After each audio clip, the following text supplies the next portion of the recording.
Hey guys, it's Hannah and welcome back to the Dyslexic Reader and welcome to Novelty Chats, my Sunday videos where we just have general bookish discussions every week. There's always a discussion in the comment section and it's very laid back and chill and we just talk about books.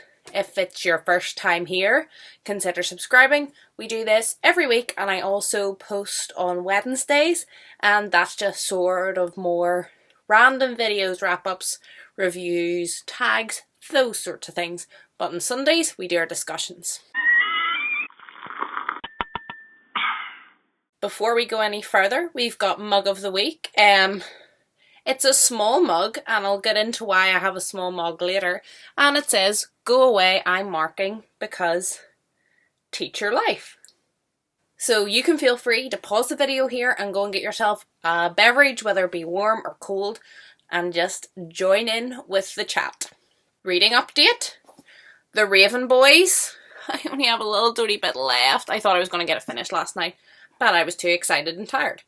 So I didn't get it finished, but I should get it finished today. And then I think next I'm going to read Little Women. I said December was going to be rereads for me, and I'm still holding true to that.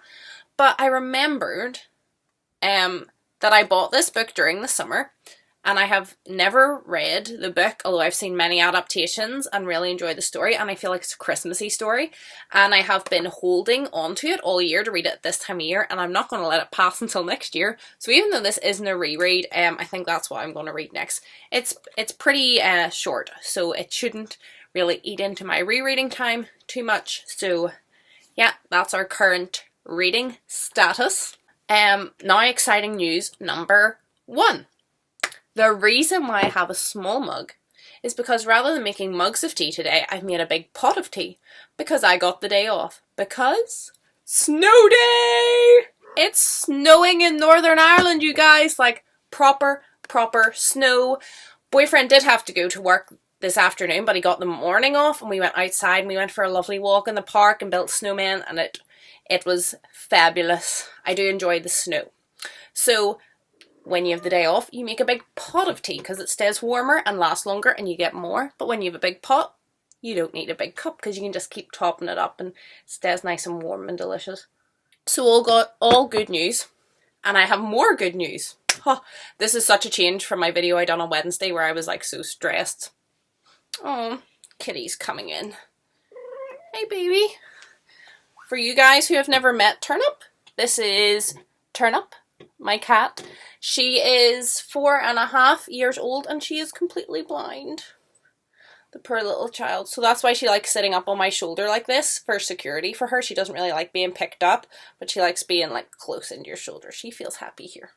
So Turnip is going to be here for the next announcement. I normally video my novelty chats on a Saturday. I'm off. Normally have some free time. I can get them filmed and I can get them edited and then have them up for early on Sunday morning. But I'm filming this one on a Friday because I'm busy tomorrow. And do you want to know why I'm going to be busy tomorrow? If the weather maybe clears a little bit and they can come. We're having a Booktuber meetup! I'm so excited. And I think there's about 4 going. They're coming to Belfast, my home city, and I'm going to show them around. We're going to do the Christmas market and go to some bookshops, and hopefully it'll be really, really nice. So it's a surprise who's coming. I wonder if you guys will be able to guess if you know any other booktubers from Ireland, north or south, because there's a mix of both coming. And yeah, it should be really fun. I don't know if I'm going to vlog necessarily, but I'm sure somebody will, and I'll be able to link it below for you guys and you can go and check it out when all is said and done. So that's why I'm videoing on a Friday this week. And if you follow me on Twitter, if you don't, you should be. Shameless plug. I tweeted out on Wednesday a sneak peek for this week's topic, and it was genre. So I'm going to be talking about genres today, and genres on Booktube, and how I feel like it's different to the real world, and the sort of emphasis that's put on the genre of a book. Kitty is really snuggly today. I think she feels snuggly because it's so cold outside. So if you follow me on Twitter, you get novelty chat sneak peeks. The wonders never cease. Sure they don't? You want to say hello to the people? She has no idea what's going on. So let's just get stuck in because this video is already like 5 minutes long. I apologise to all you guys, and if you have watched this long, I commend you. When I was younger, like a child, I didn't feel like we have the amount of genres of books that we tend to have now. There was still the same amount of books on the same amount of topics, but it wasn't really defined the way it is now. To my memory, of course, I was looking at this through a child or a teenager's eyes. There was children's book, and that seemed to go from like baby picture books to like 13, 14. That was children's. It wasn't really split up. Then there was adult, and within adult there was a few sort of major themes, I don't know even if I would call them genres, that stood out, which were pretty much just like crime, mystery thrillers, or classics. They were sort of different or made separate in the bookshops and libraries to the rest of the adult fiction.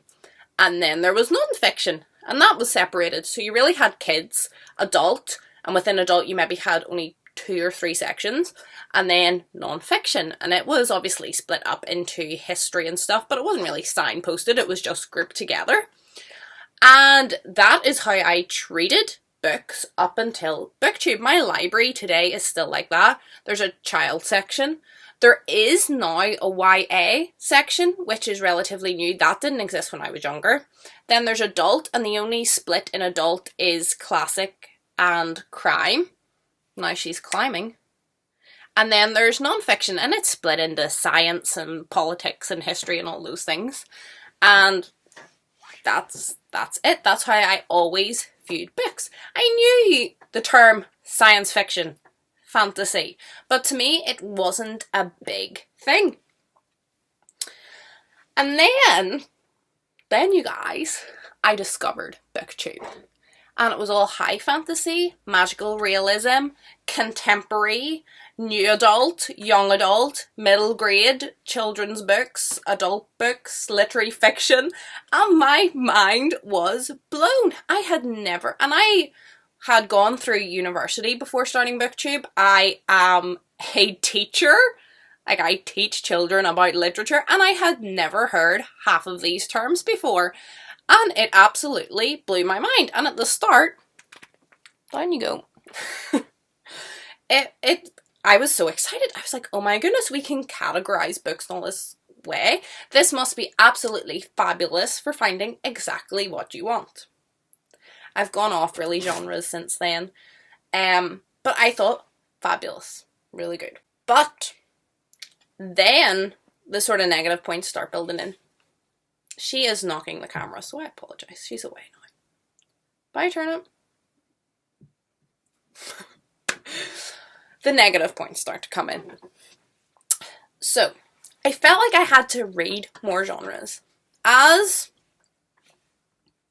when I was young adult, or whatever that was in class then, but what it would be now, I read adult thriller mysteries, and I read children's middle grade, which was mostly on the mystery side, but not exclusively.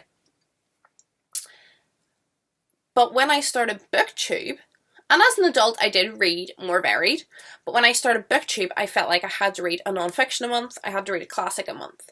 I had to start reading more science fiction because that was something I wasn't into. I never read romance, but I felt like that was just my thing. I don't read romance, that's a genre that I don't really like.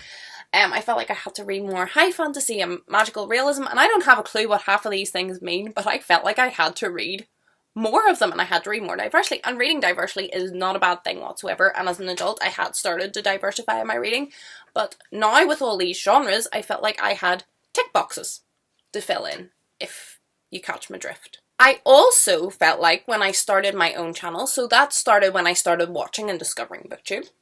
When I started my own channel, I felt like I had to mention the genre when talking about book.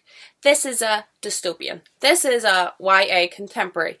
This is middle grade magical realism sci-fi. And I felt like to talk about a book and to convey to people what the book was about, you had to put a genre on it. I didn't understand. And that made me feel a bit uncomfortable. I would watch people's video and they'd be like, yeah, this is the best new adult contemporary with a magical realism twist set in a fantasy world that I have ever read. And I was like, I don't understand what that means. Can you tell me a synopsis, please? And I sort of like have gone away from talking about genres of a book when I review, haul, wrap up, whatever a book. I don't really mention genres, and I don't know if you guys have noticed this, if you guys miss this, if you don't do it yourselves, but I feel like I don't know what I'm talking about.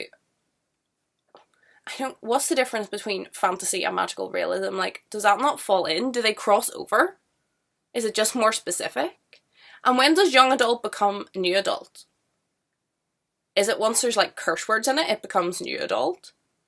I don't understand, like, how these all separate. Like, is sci-fi not really fantasy because it's made up? And what's contemporary? Like, if it's set in the 80s but was written in the 80s, like, is Pride and Prejudice contemporary because it was set in the time era that it was written? Like, I don't understand. So I don't talk about these things, and I hope you guys can forgive me, but I don't think I will ever learn it. And I'm really interested to see if you guys feel the same way. I feel bombarded by genres on Booktube. I feel like it's coming into the bookstores more, especially like the chains. Not like independent or like secondhand, but in the chain bookstores I feel like it's coming in, they're more segregated. But in my library and in the secondhand bookstores I go to, I feel like it's not an issue. On my bookshelves, in my own like life when I think about books, I don't think it's an issue. But on Booktube I feel bombarded by it. And I don't really understand, and I don't think really anyone's explaining what it means. I feel like it's kind of an inside joke that I don't get, and so I'm not going to talk about it because I don't think it's necessary, and I don't really understand, and I don't want to misinform you guys. So do you guys feel bombarded by genres? Do you understand what you mean? Can you please educate me if you do know? I would be totally open to somebody going through and talking me through, whether it be in the comments or a direct message on Twitter or a thread on Twitter, and we go through and you nail out all the like genres and like what exactly it entails. I've tried googling it and I can't even make sense of it, you guys. So I'm not going to talk about it. I haven't talked about it for a while, but I'm just letting you guys know now that I don't tend to talk about it or categorize my books that way. The only reason it might come up is obviously children and non-fictions are different. I might use the term thriller, but I don't see it as a genre. I see it as a plot point, almost. And in a readathon, if challenges are genres, I will try my best to pick something appropriate. But other than that, I think I'm going to like completely abandon genres because I don't understand. That's all really I have to say for this week.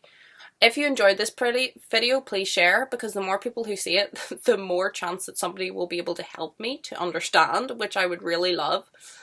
And if you haven't already subscribed, please do. We sit down with a cup of tea and we chat. I chat to you, kick it off in the video, but all the biz happens in the description when chats go back and forth.